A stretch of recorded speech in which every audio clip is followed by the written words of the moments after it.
Assalamu alaykum aziz qarindoshlar, har vaqtingiz xayrlik bo'lsin. Biz bugun ekranda ko'rayotganinglardek sol tarafdagi rasmning rangini o'ng tarafdagi rangga qanday o'zgartimiz, buni so'zlab o'tamiz. Qani diqqatinglar darsimizda bo'lsin.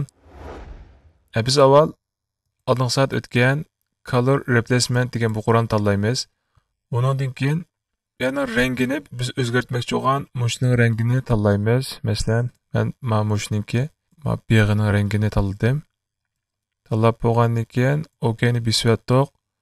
Undan keyin modni colorga tangshab, yana birinchisini tanlaymiz. Buni yaqinlashtirib bo'lgandan keyin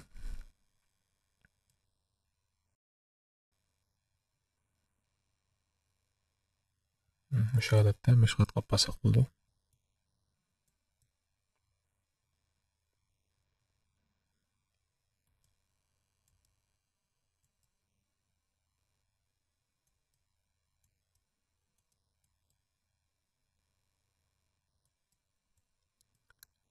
Undan keyin o'tirdiki ba'zi abda o'zgarmagan, ya'ni sal yuqoritib turib tanlasak o'zgaraydi. Undan keyin sol tarafdagi nima o'xshash mashg'ulot qildi.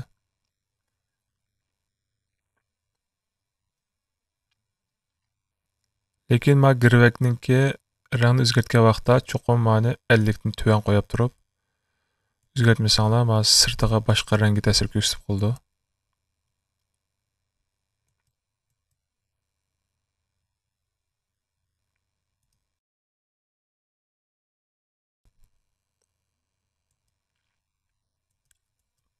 Şöyle düzgensek buldu.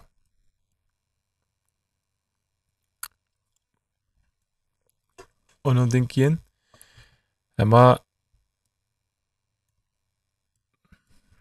kontrol zini basıp cho'tkini sal kichiklatib turib holat o'zgarsa bo'ldi. Hamda qarasak, buniki rangning sho'lisiga qizil rang tushibdi.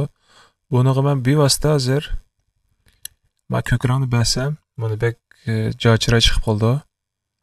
Shunga kontrol zini basib, mashg'ulotimni qaytarib, bu yerdan birinchisini tanlab turib, bu yerdan asligini tanlab, birinchisiga tanlab turib, undan keyin basak bo'ldi. Mana. Endi biz apelsinin rangini yana o'xshash yeshil rangga o'zgartib boqayli. Mana o'xshash. Pishqa apelsinni pishmagan sal to'ng holatdagi apelsinni o'zgartirdi.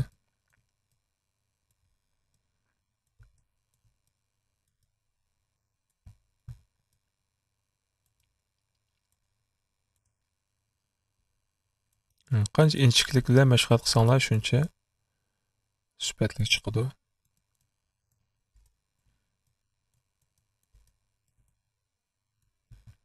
Endi buni mana astarapni ozroq